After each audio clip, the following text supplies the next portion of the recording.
من یه سال از شما میپرسم. اگر که شما قادر باشی یک مدل تویوتا لندکروز 2000 مدل 3 سال کار کرد رو با قیمت 1 میلیارد تومان خریداری بکنی، خب حاضری بری اینو بخری یا بری یه 206 یا 207 1 میلیارد تومانی بخری؟ تو اون سالم تری، آلودگی اون کمتره، نمیدونم فرق نمیکنه. ببین شما وقتی که نه فرق نمیکنه، لندکروز با 206 هیچ فرقی نمیکنه. اگه تصادف کردی با دوتاش هیچ مشکلی پیش نمیاد. به نظرم شنیدنش برای مردم دردناکه، عذاب آوره. چه 40 سال ما داریم با همین ادبیات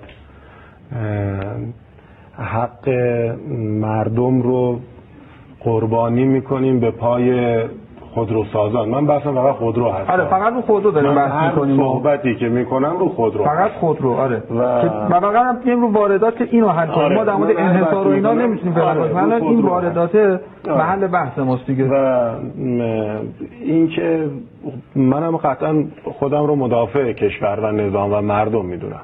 بله. و اعتقادم بر اینه که این سیاستگذاریه که جناب آقای میرسلیم اشاره کردن در حمایت از صنعت خودرویی که امروز داریم پس رنج خروجیش رو میبینیم بعد از 50 سال حمایت، و چون 50 سال قبل از انقلاب به نظرم جز ایجاد نارضایتی شدید و ایجاد فساد، نه من حالا فسادش بکنم، ایجاد نارضایتی شدید برای مردم نسبت به نظام چی دستاورد نداشت.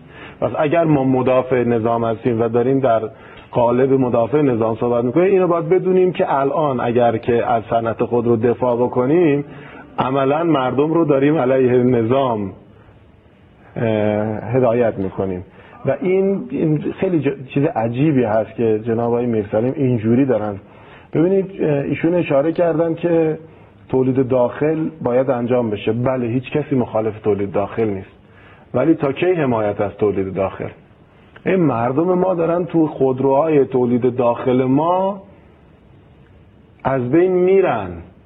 هوا و هوای تنفس ما به واسطه این خودروها، اینا که تولید داخل نیست که حالا آقای میرسلیم چون خودشون تو هیئت مدیره طراحی موتورها بودن بهتر اطلاع دارن. ما یک موتور فکر میکنم طراحی کردیم، اونم EX7 بوده. اینا که تولید داخل نیستن. پژو پارس تولید داخله؟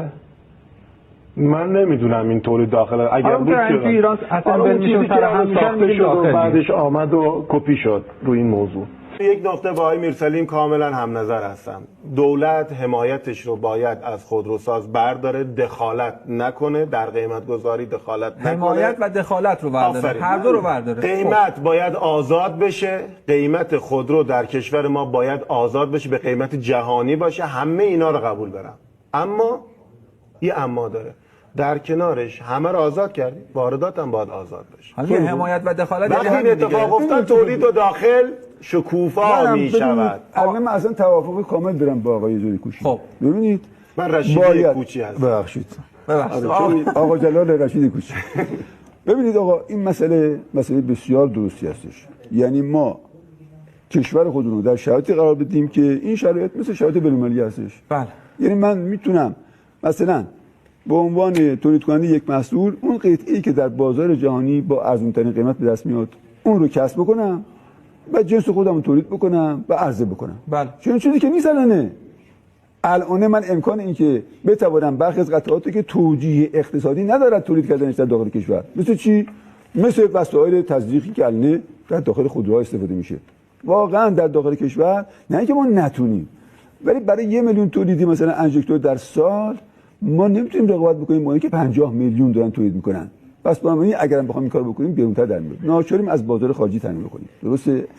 این مسئله موقعی به صرف هستش که من در بازار جهانی مثل بقیه کشورها بتونم حضور پیدا کنم. وقتی که منو فلج میکنم من این کار نمیتونم بکنم دیگه. گرونتر برام در میاد. یعنی با همین محصولات اون بازار جهانی چرا تاوانش مردم بدن؟ تاوانش به هر حال تاوانش مردم بدن. تاوان مردم نمیدن. مردم باید دفاع کنن از ظرفیت‌های کشور خودشون. ما نمیتونیم برای مردم بتوانیم ما تولیدات خوب رو برای مردم خودمون عرضه بکنیم. ببینید شما اولا که توهین نکنید. مردم مصرف کنندگان هستن، تولید کنندگان هستن. من متاسفم که آقای رشیدی شما دارید توهین میکنید به این تولید کنندگان، کارگران ما، مهندسان ما دارن توهین میکنن. به چه حقی شما اصلا دارید توهین میکنید اینا؟ چرا تأخیرشون میکنید؟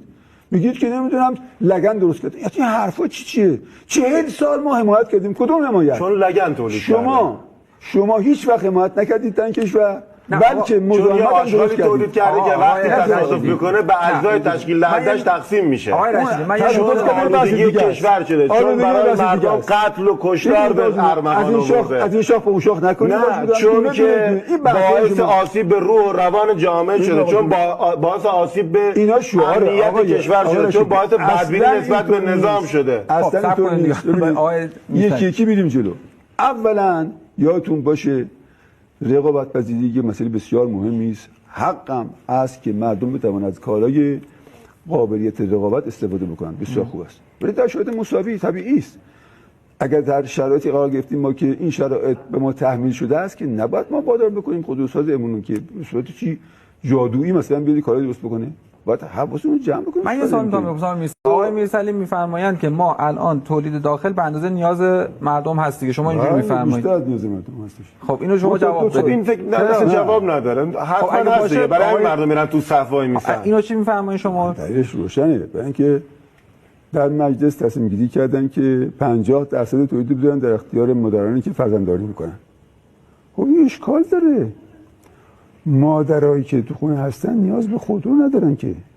ما برای اینکه حمایت از اونا بکنیم یه راه غلطی رو در مجلس تصمیم گیری کردیم. یعنی الان گیر همین اینو مگه چند تا خودرو 50% آقا جون من توجه بفرمایید. 50% 5% که نیستش که. اصل قضیه اشکال دارد. ما اگه میخوایم از خانواده دفاع کنیم، از جمعیت دفاع کنیم، اون مستقیما دفاع کنیم که مادرها رو مجبور کنیم که دلالی بکنن. این روش غلطه. وقتی که اونا نیاز ندارن میرن میخرن از ویژه خواهیش استفاده میکنن. یعنی مابعد تفاوتی که بین اون و بازار آزاد وجود داره. همین مابعد تفاوت نشون نمیده ما ارزمون کمتر از تقاضا اون دلیل اقتصادی داره. ببین قاطی هم میخوام بکنیم. من میگم فعلا توجه داشته باشید نیاز چی هستش. خانم خانه‌داری که تو خونه نشسته نیاز به خودرو نداره. اون کسی که نیاز داره به خودرو برای کار کاسبیش میخواد بره خودرو بخره، میبینه که بنزین کافی نیست مثلا. در حالی که تولید بنزین کافی وجود دارد. همین سال 1401 در حدود 400,000 تن بیشتر شده. آیا قیمت کاهش یافته؟ نه. چرا؟ برای اینکه کسایی که میان سراغ خودرو خریدن نیازی به خودرو ندارن. میبینن پولشون داره آب میشه به خاطر 50% تورم در سال. این پولا رو میخوان جایی بذارن که بدونن بعد از 1 سال 2 سال کم نمیشه قیمتش. این که نیاز واقعی خودرو نیست. این یه نیازی است برای سرمایه‌گذاری، یه نیاز کاذبه. اصلا ربطی به خودروساز نداره. شما نمیتونی به وسیله خودروساز مسائل کلان اقتصاد کشور رو حل بکنی. این توقع بسیار زائدی است به نظر من. اما ایشون فرمودن که بله ما حمایت کردیم. کدوم حمایت؟ خواهش میکنم مزاحمت درست نکنیم برای صنعت خودرو. دولت چیکار داره میکنه توی صد اصلا به چه حقی دولت میاد مدیریت درست میکنه برای صنعت خودروسازی؟ بره جواب بدن. آیا در جهان خودروسازیشون دولتیه؟ اینطوری ژاپن تونسته خودروساز بشه؟ اینطوری تونسته کره خودروساز بشه؟ بخش خودروسازیشون داره کار میکنه، جواب میده. دولت هم داره نظارت میکنه، داره حاکمیت اعمال میکنه. ما به جای اینکه دولتمون حاکمیت اعمال بکنه میام خودمون واردش میشیم. این غلطه.